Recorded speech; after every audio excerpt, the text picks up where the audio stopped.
I want to focus on that last sentence. As POTUS, as President of the United States, he, Donald Trump, is incapable of accomplishing anything. When you made that statement, Mr. Dean, what did you have in mind? Thinking about the 3.2% economic growth rate we had the last quarter? Thinking about the fact we got the lowest unemployment in 50 years? How about the fact the hostages are back from North Korea? Maybe you were thinking about this when you said the President of the United States was incapable of doing anything. Were you thinking about the fact that the embassy is now in Jerusalem? I mean, I think about this one. Every single candidate for as many cycles as I can remember, Republican and Democrat, have promised the American people, you elect me, we're going to move the embassy to Jerusalem. Guess what? They get elected and they come up with a million reasons why they can't do what they said they were going to do. But this president didn't. Oh, wow. Did you just see that? And believe me, that was only a tiny preview of what we're about to get into. Moments like this are exactly why Jim Jordan continues to stand out as one of the sharpest and most persistent members of Congress.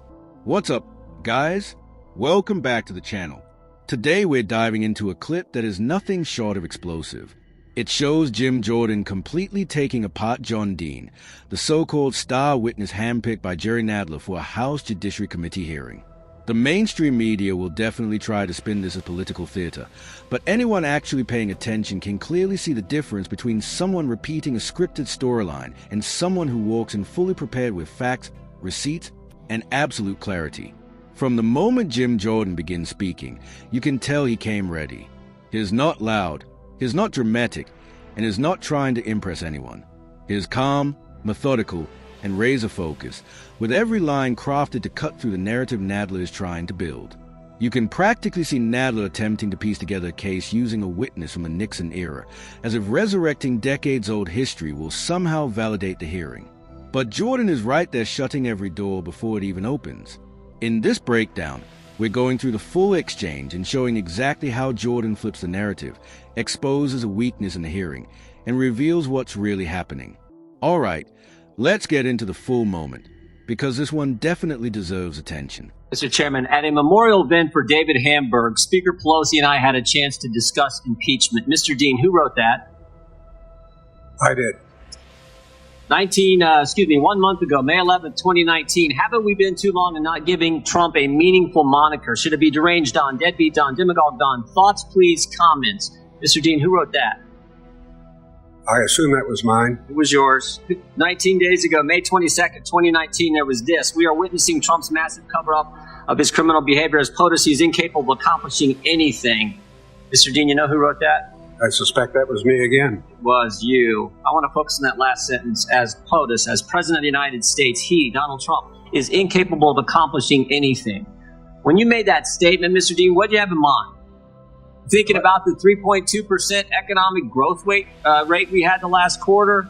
Thinking about the fact we got the lowest unemployment in 50 years? How about the fact the hostages are back from North Korea?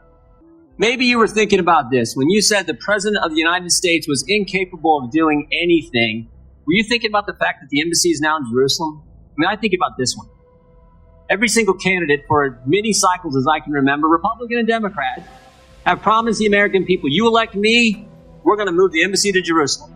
Guess what? They get elected and they come up with a million reasons why they can't do what they said they were going to do. But this president didn't. The embassy's now in Jerusalem. So I'm just wondering, what were you thinking about when you said he's incapable of accomplishing anything?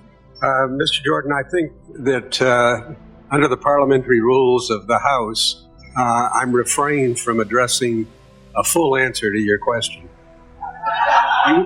You weren't refrained in your tweets and your comments and the things you tweet. My tweets are not subject to the parliamentarian. They are subject to state of mind and the perspective you bring to this hearing, and I think the American people understand. Let me ask you this then.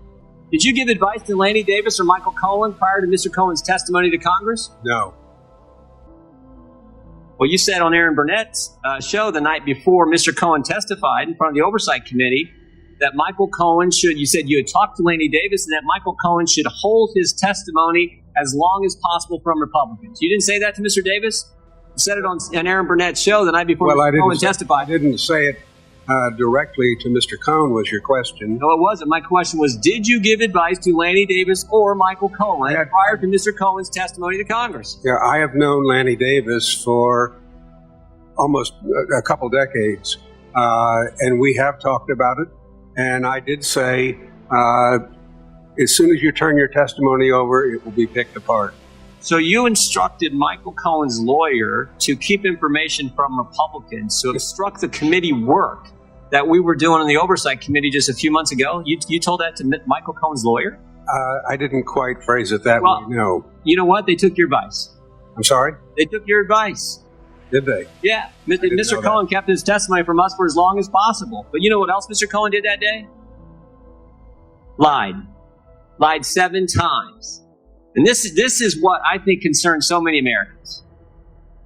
This is what concerns, I think, so many Americans about the work that's going on in this Congress, this 116. The first announced witness of the 116th Congress is Michael Cohen, the guy who sits in prison today for lying to Congress. Today, Chairman Nadler brings in front of the Judiciary Committee a guy to talk about obstruction of justice who went to prison in 1974 for obstructing justice. I did not go to prison. Okay. You pled guilty to obstruction of justice. I'm glad you got to stay out of prison then, I guess. What bothers me the most, though, is this committee's failure to investigate how the whole Trump-Russia thing started. This is the Judiciary Committee. We're supposed to, how this whole thing began. And I said this a few weeks ago, but I want to remind this committee what the Attorney General of the United States said 8 weeks ago when he testified in front of the Senate. He said 4 important things about the beginnings of the Trump-Russia investigation. He said there was a failure of leadership at the upper echelon of the FBI. His words, not mine. Upper echelon. That's certainly true. Comey, McCabe, Baker, Strzok, Page, they've all been fired, demoted, let go, they're gone. Some of them are under investigation by the Justice Department. He said spying did occur. He said it twice. He said there's a basis for his concern about the spying that took place. And he used 2 terms that, again, I think this committee should find frightening and should be looking into. Unauthorized surveillance and political surveillance. Scary terms. So the good news is, even though this Congress has memorandums of understanding between the key committee chairmen on how they're going to coordinate their attack on the president, even though this Congress' first big witness, first big hearing, Michael Cohen, a guy who sits in prison for lying to Congress, and even though we now have a guy testifying about obstruction of justice who pled guilty to obstruction of justice, we should be looking into the things Bill Barr is looking at. Now, the good news is Mr. Durham's doing that. But this is the part I think that frustrates so many. Mr. Chairman, I would hope the Judiciary Committee and the history this committee has for protecting fundamental liberties would begin to look into those key issues, the whole premise for how this Trump-Russia investigation started in the first place. And I'll finish again with this. Emmett Flood wrote a letter to the Attorney General a few weeks back. Made an important point. He said we would all do well to remember, if they can do it to a president, imagine what they can do to you and me. Imagine what they can do to regular citizens across this great country. That should be what this committee most safeguards and most protects. And instead, we got memorandums of understanding between the chairmen. We got Michael Cohen testifying for 7 hours, getting advice from the witness here on obstructing the committee work and not sharing the information with us in a timely fashion. And now we got John Dean, 45 years ago, pled guilty to obstruction of justice, and now coming in to enlighten the Judiciary Committee on obstruction of justice when we could be going right to the start of how this whole thing started. I yield there. Now let's break down what we just watched, because that exchange was intense from the very moment Jerry Nadler yielded time, likely expecting it to push his carefully shaped storyline forward. But Jim Jordan wastes 0 time. He starts quiet, controlled, and calculated, reading straight from his notes and hitting John Dean with a direct question. Mr. Dean, who wrote this? Jordan begins quoting Dean's own past statements, and instantly the cracks start showing. He brings up Dean's conversations about impeachment with Nancy Pelosi, and Dean casually admits it. That's strike 1, clear bias exposed. Then Jordan highlights a tweet where Dean encouraged followers to come up with insulting nicknames for the president. Dean tries to play it cool, say he assumes it was his, but everyone knows exactly what that means. Jordan isn't pulling opinions out of thin air. He's bringing Dean's own words into the spotlight. Then comes the big hit, a tweet where Dean claimed President Trump is incapable of accomplishing anything. Jordan doesn't argue or rant. He simply lists the facts. 3.2% economic growth, the lowest unemployment in 50 years, hostages returned from North Korea, embassy moved to Jerusalem.